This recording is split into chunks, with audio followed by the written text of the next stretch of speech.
Welcome Top News Today. During the 2016 election, I eventually gave up trying to track Donald Trump's position on several issues, most notably immigration. He would say something one day and then contradict himself shortly after that. It wasn't always clear to me what drove his various statements, but what remained clear is that he was all over the map. I was reminded of that during his meeting yesterday at the White House with congressional leaders to discuss immigration. As many have reported, he tended to agree with the last person speaking and then ended by saying, "I'll sign whatever immigration bill they send me."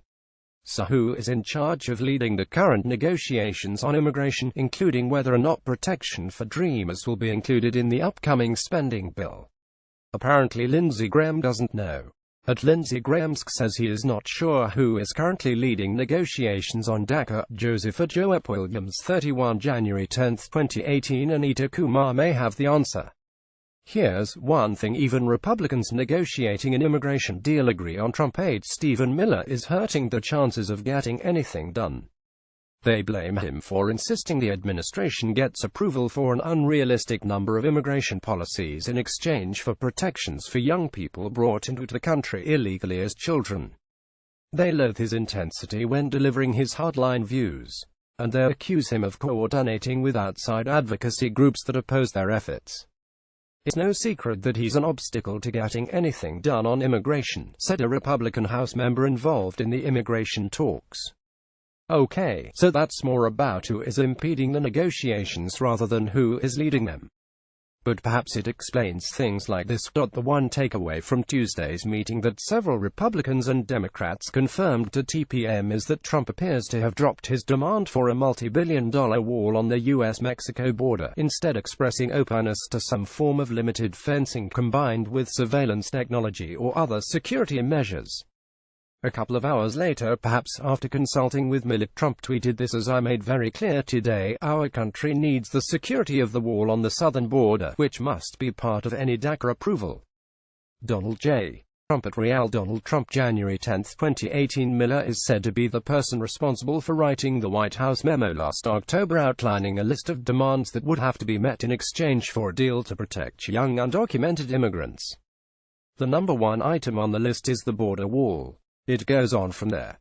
The White House document includes several proposals already introduced in standalone bills, eliminating protections for unaccompanied children who are in the country illegally, restricting eligibility for asylum, humanitarian parole, and abused or abandoned foreign children, raising fees for visas, reducing legal immigration by placing people with certain skills at the front of the line, hiring thousands more immigration officers, prosecutors, and judges, and implementing a Verify, an online system that allows businesses to check immigration status.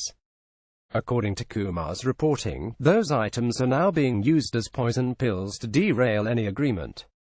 Some Republicans say Miller has tried to poison the deal with policies he knows will never survive a vote in the Senate, where Republicans hold a slim majority and are constantly searching for Democratic votes. "He's trying to craft a deal he knows is not viable because he doesn't want a deal," said a Republican strategist who has long sought an immigration overhaul. As a reminder, prior to joining the Trump team, Miller was an aide to then Senator Jeff Sessions and worked tirelessly to stop the Senate from approving the comprehensive immigration deal negotiated by the so-called Gang of Eight. Prior to the fall of Steve Bannon, the two envisioned themselves on a mission to recast the way immigration policies are viewed in this country. Rather than focus on the needs of immigrants and refugees, they have peddled lies about the threat immigrants pose to national security and pitted their interests against those of American-born workers. With members of Trump's own team trying to sabotage the negotiations, it is hard to see a path forward on any issue related to immigration. That's what happens when you have a president who has an affinity for white nationalists.